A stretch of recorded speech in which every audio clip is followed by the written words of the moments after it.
Lots of people are very talented.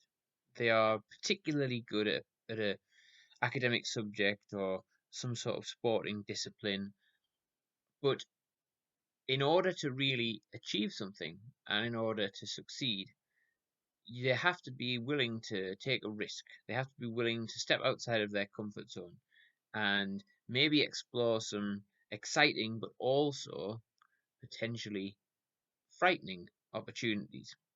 And my guest today has certainly done that. My name is Simon Henderson. I am Head of History and Sixth Form at Teesdale School, and this is episode 13 of Made in Teesdale. Made in Teesdale. And we actually sat there one night watching John Wayne's stage ghost film projected onto the wall while looking down at the scene below. It is absolutely fascinating seeing inner city London children dropped into the middle of a working farm. I have very fond memories of growing up in Teesdale. I mean, living in the countryside and having, loads of fresh air, loads of space to play. It really is the case that if you come from County Durham, and in my case have lived in southwest London for 40 years, but County Durham is still what I call home. Made in Teesdale. My guest today is Emma Turner.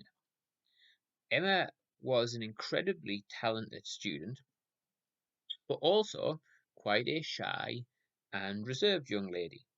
And underneath that shy exterior, however, there was and is a steely determination to succeed.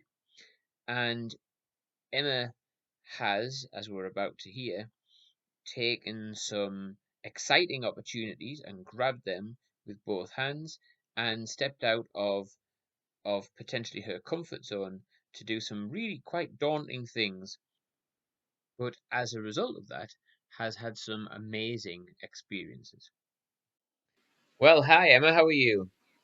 I'm good, thank you. How are you? I'm good, thanks. So, we usually start the Made in Teesdale podcast by asking people where they grew up in Teesdale and a little bit about their formative years. So that's your starter question.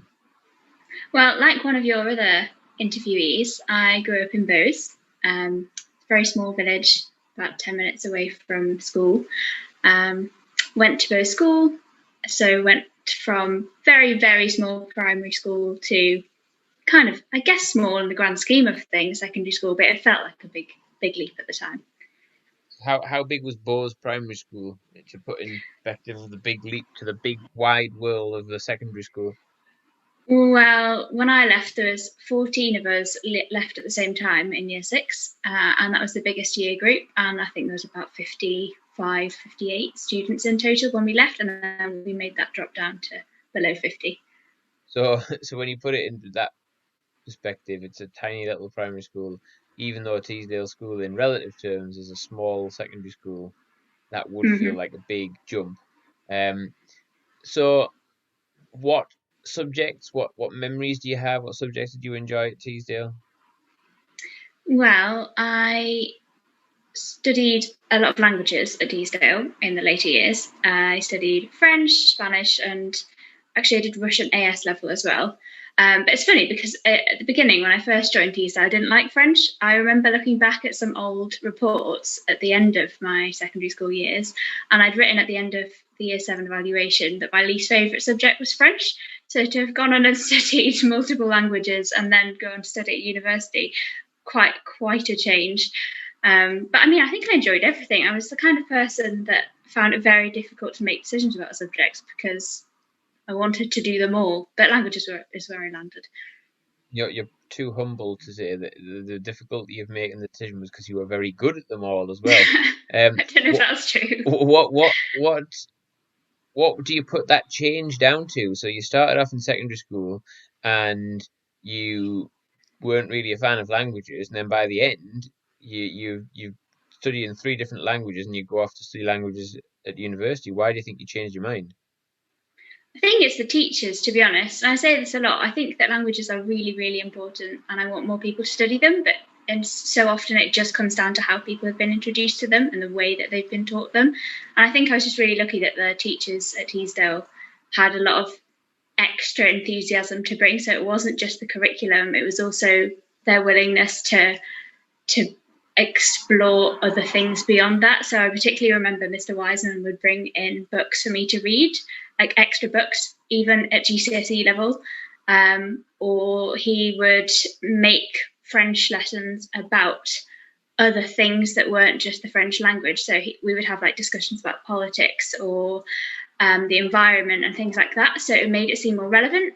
And the same for Miss Wigan, who has left now quite a long time ago. I think a lot of the teachers that taught me have left now. Mrs. Beasley as well had a very good way of engaging me, even though Russian was so difficult. So I think it was just that. So you did Russian, which was kind of outside of the usual languages offer. You know, you tend to do French, Spanish, German. How did the Russian AS level come about, and how was that taught? And how did you immerse yourself in that? Because I would imagine Russian's quite difficult to learn. It was very difficult. It was firstly an after-school GCSE. There was about 10 of us that did this GCSE after school on Mondays every week. And at that point, it was just something quite different and quite fun. But then when I got to the end of the GCSE, I just couldn't imagine letting it go and losing it completely. But I also definitely didn't have the space to do it as a full A-level. So I ended up doing it as a 5th AS level over 2 years rather than all in the first year, which definitely made it more doable. It was difficult, but it was really good to have learned. Not that I speak it now, I would say I've forgotten most of it, but I always have the idea that I'm going to go back to it, as with many things. What is it about the technicalities of the language? What is it about Russian that maybe makes it slightly more complex than, say, French or Spanish? So Russian has a thing that none of my other languages has, which is cases. So German has that too. So if anyone learns German, they will know what I'm talking about.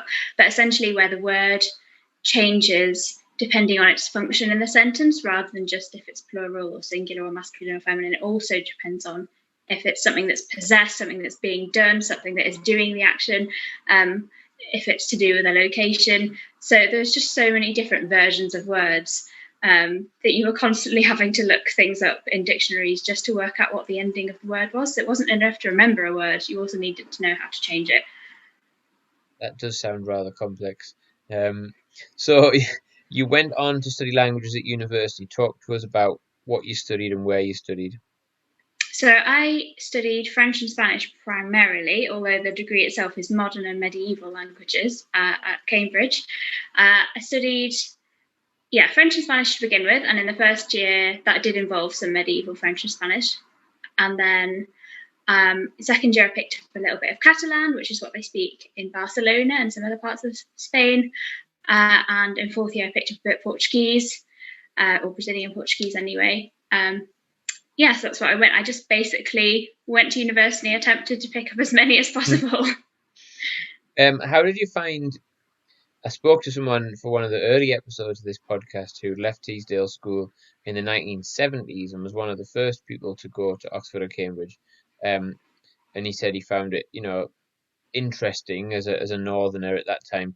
Now, obviously, by the time you went, we're into the 21st century and things probably changed a little bit. But how did you find that adjustment going from teeny weeny tiny primary school to bigger secondary school, but still small in relative terms, to such an imposing place? How did you make that transition, and what differences did you notice? It's difficult, that kind of transition. I think it's difficult to any university, but I think particularly with Oxbridge, there are a lot of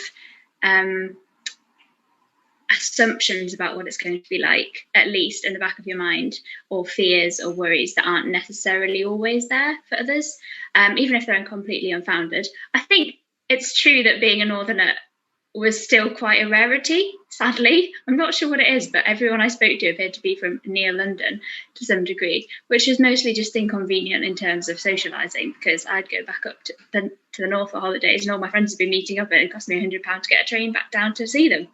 So mostly inconvenient for that, really, more than anything else big or tragic.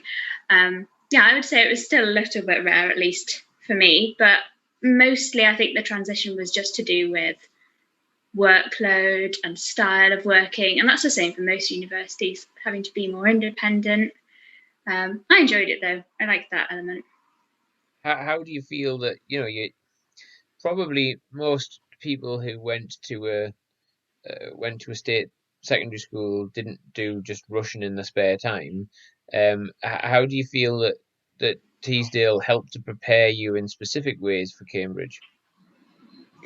I think again it was to do with the enthusiasm and the commitment of the teachers that I had, that helped a lot. So I remember submitting my personal statement countless times, dread to think how many times now, and just having that read over by lots of different people.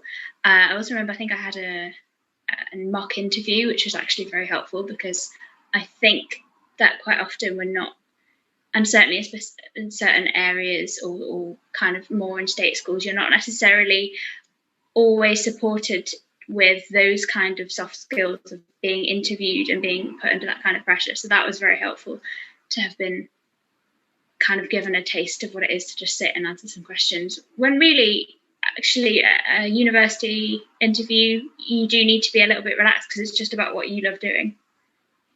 So you went to Cambridge. I think I'm right in saying that we'd gone to Cambridge when you were in year 11. Is that right? Oh yes, yeah, that's true. I'd forgotten about that. Yeah. I think I ended up going twice. I went firstly on that trip where you were there, and fell in love with Cambridge entirely. I was thinking about Oxford as well, because I just wanted to be super ambitious, because that's kind of me in a nutshell. I just try way too hard to be as ambitious as possible. But because of those trips, I'd just fallen in love with Cambridge anyway, so I couldn't move away from that. And I think I went a second time on a choir tour, I think, when it was snowy. Yeah. My abiding memory of that trip that I took you and several others on, it's a couple of times I did that trip, and I always remember the accommodation that we were put in was like a penthouse. So I was shown to my staff quarters, and it was what should have been some postgraduate person's bedroom. So I had my own sofa, I had my own kitchen area. It overlooked somewhere outside King's College. It was literally like being in a five-star hotel. So I do remember being very well looked after when we were there. So just give you a bit of a false impression of what's going to come. Yeah. I don't imagine that that's everyone's experience. So you've graduated since, and I know that you did a little bit of writing for the university publication when you were there. Talk to us about how that came about. You did a little bit of journalism.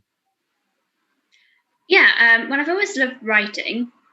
All through Teesdale, in my spare time at home, I was like writing little stories or writing collaboratively with friends. But I'd never really tried journalism, even though I was interested by it. I never quite worked out how to, until I found out, actually, it took me until my second year of university to work out that this was a thing that I could actually do. I kind of thought it was something you needed to have connections, or you needed to have more skills or more qualifications to actually do. But no, it turns out at university you can just get involved with loads of stuff.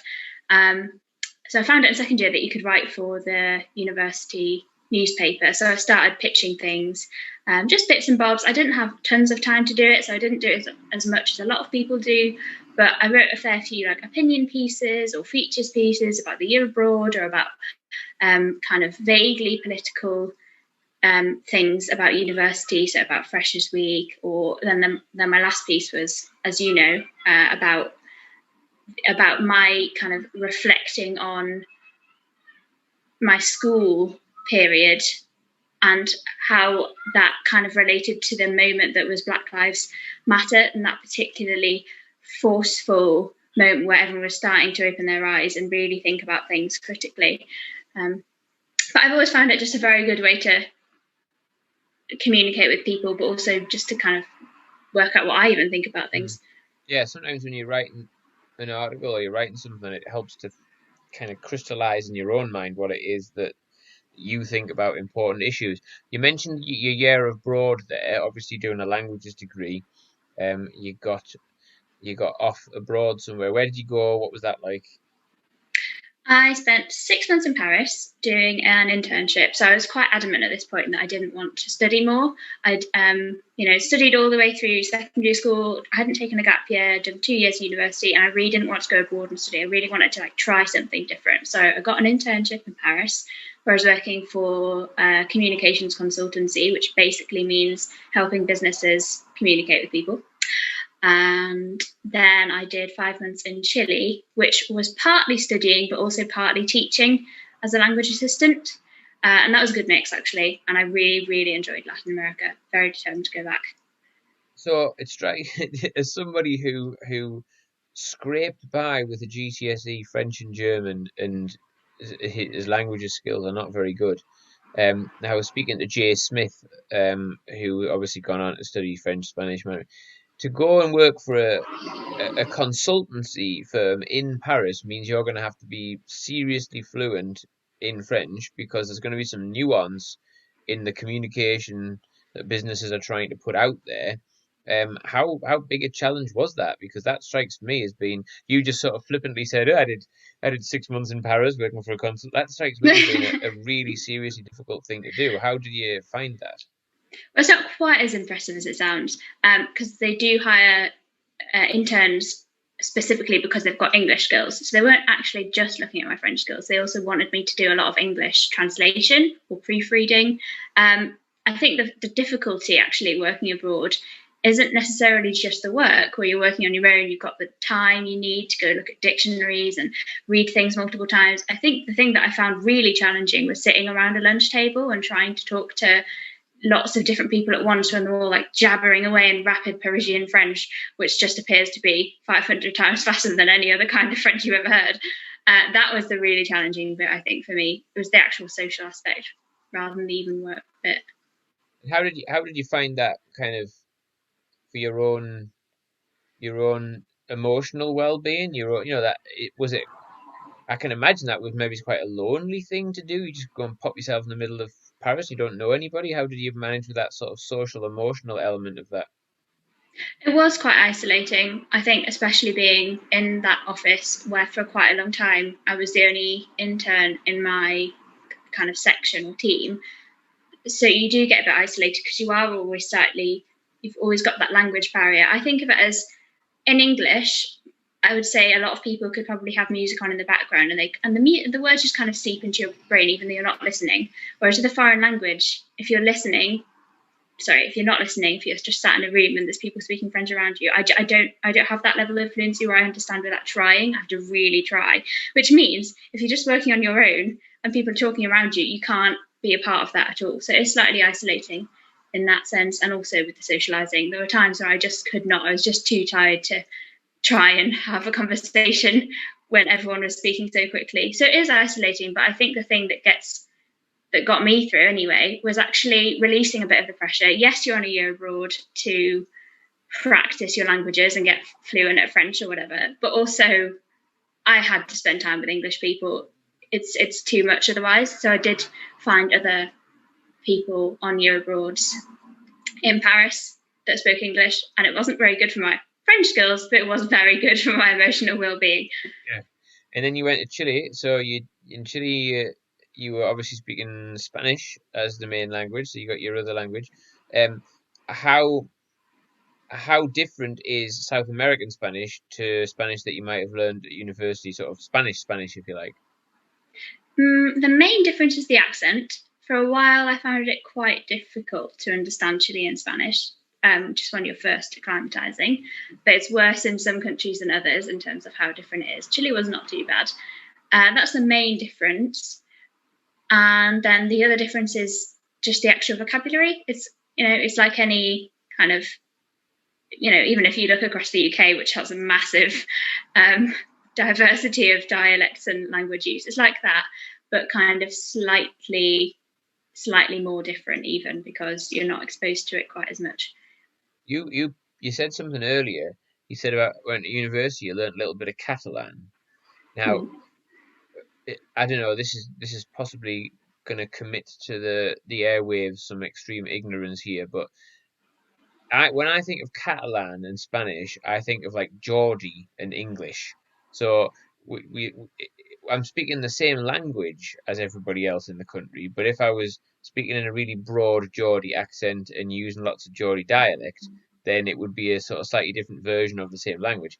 Is that the same with Catalan and Spanish? Is it just or is it an entirely different language? Well, that's kind of like a question that comes up a lot, but Catalan most definitely is another language.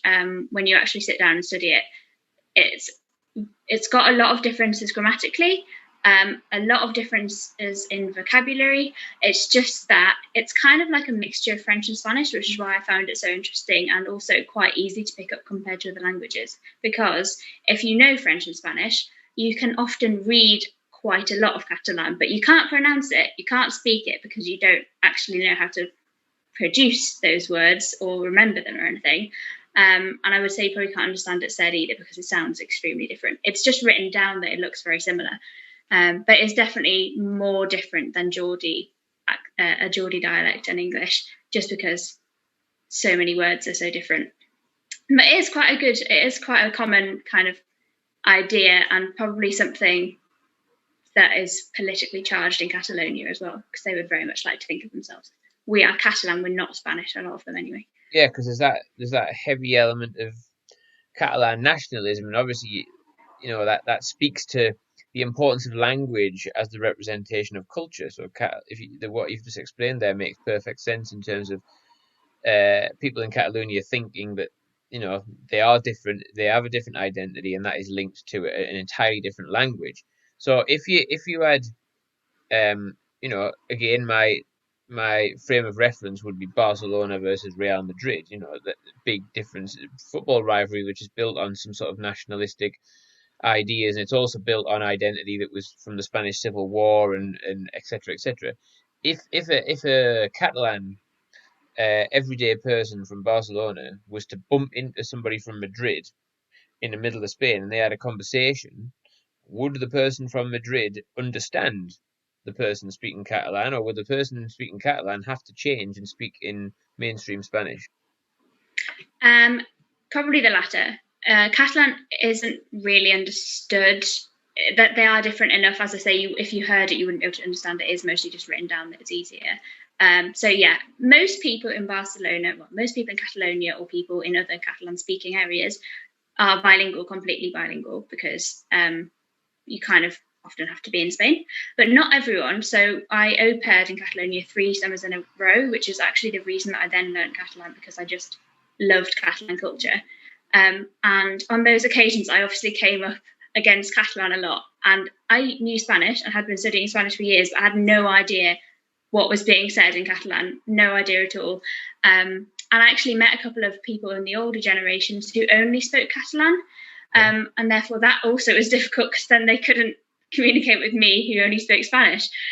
So it would be that the person who spoke Catalan as a first language or as one of their first languages would probably switch into Spanish at that point, because they're not mutually intelligible.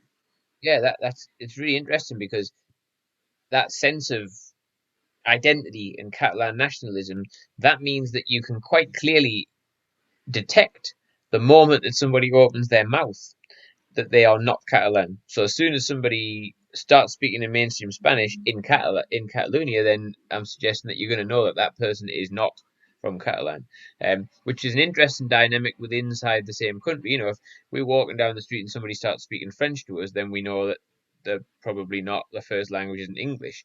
But within the same country, that really intense regional difference and different identity is very interesting. What would you say was the major difference between South American Spanish culture? You said there was a difference in the Chilean Spanish language. What's the difference in Chilean Spanish culture and Catalan or mainstream Spanish culture? It's a good question. I think it's very difficult to pinpoint a very strong difference there, even though they definitely do exist, but without referring to like stereotypes and things. Because I think the thing is, you can't put Latin America all under one hat, because actually even within Latin America you've got massive differences in culture and attitudes. So I noticed that when I went to Argentina, it seemed a lot more open than when I went to Chile, who actually, people I spoke to there kind of actually would have described themselves as being slightly closer to British culture, potentially. And there is actually a link of British involvement with Chile, more so necessarily than others. But then, of course, you've also got the Falklands War, which is a tension between Britain and Argentina, so that could explain some of the difference there. So you've even got big differences between Chile and Argentina, which are right next to each other, with the Andes running down them as a division. So it's hard to like generalize. So I'm not sure. It's a good question. What would you say was your most enjoyable experience? Was it the 6 months in Chile, or was it the 6 months in Paris? Oh, I feel bad. But probably Chile. I mean, in Paris, I was working. I'd already inferred from your conversation. You could see that. Yeah, Paris, I was working 9 to 6 days, and it was an office job at the end of the day. I was learning a lot, but it wasn't the same as gallivanting around. Gallivanting around Chile. So we fast forward to the present, and you are sitting in your kitchen in Hertfordshire. How do you find yourself there? What are you doing at the moment? What is the Emma Turner career plan for the future, and what are you doing at the moment? It's a good question. It'll be interesting to look back on this in a few years, because obviously I'm right at the beginning now. So I graduated in June, obviously in absence, because no graduation has yet been possible. And then I moved to Hartford in August because I had got a place on a grad scheme at Hertfordshire County Council. So I'm on this scheme, which means over 2 years I'll be doing 4 different placements across the council for 6 months each. And hopefully at the end of those 2 years, my plan is to have a clue what I actually want to do. Which area of the council I might want to work in. I think it's unlikely I would move away from the public sector. I think I'm quite happy here, and that was already a plan. But I don't know which part I'm interested in yet. So that's still very open. So, public sector, working for the council. Why Hertford Council? Just because it was close to where you were already?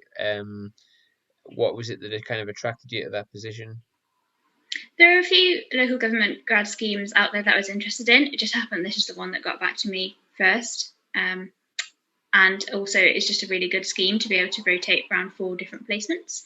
Because as I said, I still have that thing that I had at GCSEs and A-levels where I want to do everything and I can't choose. So rotating is the perfect thing. I can just put off that decision for as long as possible. But yeah, it's just because this is the one that got back to me, and I happen to know Hertfordshire a little bit anyway because my boyfriend already lived here. So I had a bit of a sentimental link as well. Are you using your language skills in any way, shape or form? No, but I could give you the really kind of cliche sucky up answer and say that everything that you do in languages is helpful anyway in local government because it's all about people and places. Well, that sounds but no, not really using my languages. Sounds like a perfect sucky up type of answer that you probably said in your interview for this position. I probably did. Yeah. And so longer term plans, you see yourself working in the public sector. It actually goes back to, for me, that piece that you wrote that you shared with me in your 3rd year actually spoke to me about someone who is, yes, you were passionate about languages, yes, you've done a lot of travel and learned a lot about different cultures, but actually what you're passionate about is making a difference in people's lives and trying to serve in the public sector in that way. So you see yourself doing that long period of time? You see yourself staying there, moving around? What's the plan?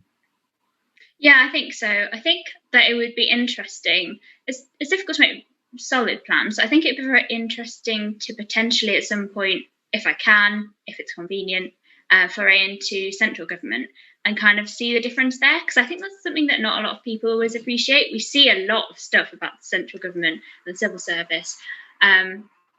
It's not always clear what the difference is between that and local government. So I think it'd be really interesting if I could gain experience in both. But what I like about local government so far is that it's very, very local, and the stuff that you're doing I look out the window. I'm in highways at the moment, which is a bit random for a languages student. But I look out the window and I see the roads that my team have been gritting on the winter service. And that's what I like about local government. But I think long term, I'd like to get a bit of experience of both. And then, just hopefully get working on something that I really like. If I could get some experience working on climate issues, that's something I'm particularly passionate about. But again, also quite interested in education. I have very much my options open. Did you ever consider standing for office, Emma Turner MP? I don't think I would have any of the charisma for that at all. But well, I disagree, but that's very self-effacing of you. Obviously, I would imagine that your working life so far, as a graduate, has been rather dominated by the pandemic, and that your working practices have probably had to shift and change, more than would be the case for a normal graduate scheme. What advice would you have for people, students particularly at the moment, who are having to learn from home? Any tips, any nuggets of wisdom that you've picked up yourself, having experienced that since you started work? Yeah, and even as a student myself, I did my final exams Yeah, of course. remotely, completely, which it's really difficult. I think the things that helped me were a bit of routine, so trying to maintain some kind of normality, even though it's not normal, and I think also the physical environment of where I'm working is really important for me, if possible, because it's not possible for a lot of people. You just have to kind of adapt with what you've got and try and carve out just a little bit of space that's for you and you're studying, even if it's a section of the kitchen table that's just yours for those hours of the day that are the same every day. But also having that separate from my home life is quite important. So here I'm lucky enough that I've got a study with a desk, but when I was studying for my exams, it was in my bedroom. Routine and kind of carving out a bit of physical environment that's just your place to study, and that kind of helps to clear your mental space as well. And when we're not studying and we've got a bit of downtime, do you have a book, a film, or an album recommendation for us? I think I would recommend a book. Oh, so many books I could recommend. Just looking at my bookshelves over there. I think I would recommend a book called Girl, Woman, Other by Bernardine Evaristo, which I read this summer, I think, and really enjoyed. And it's just got such many different voices in it. It tells a lot of different stories in one. Good stuff. Well, Emma, it has been a delight. I think your story is so interesting when you consider that tiny little primary school with 15 people, 14 people, whatever it was in your little year group, and then you think about that as a tiny little microscopic part of the world, and you've then gone on to see lots of other things and experience lots of other culture, and have flourished in your time since you left Teesdale. So it's been wonderful to hear about that. Thank you for having me. It's been a pleasure. I'm sure you'll agree that Emma is a particularly impressive young woman. And the thing that I take away from my conversation with her is her humility.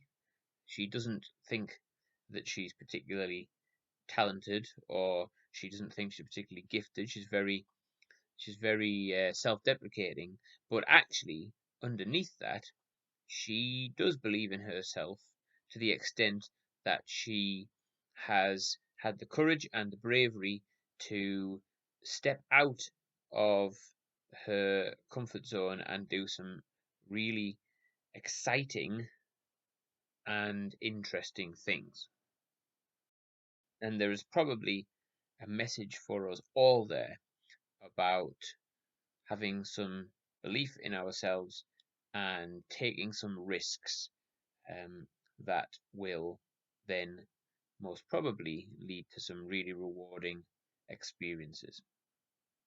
So, if you have a story that you would like to share with the Made in Teesdale listeners, or you know someone who you think has a really inspiring and interesting story, then please do get in touch.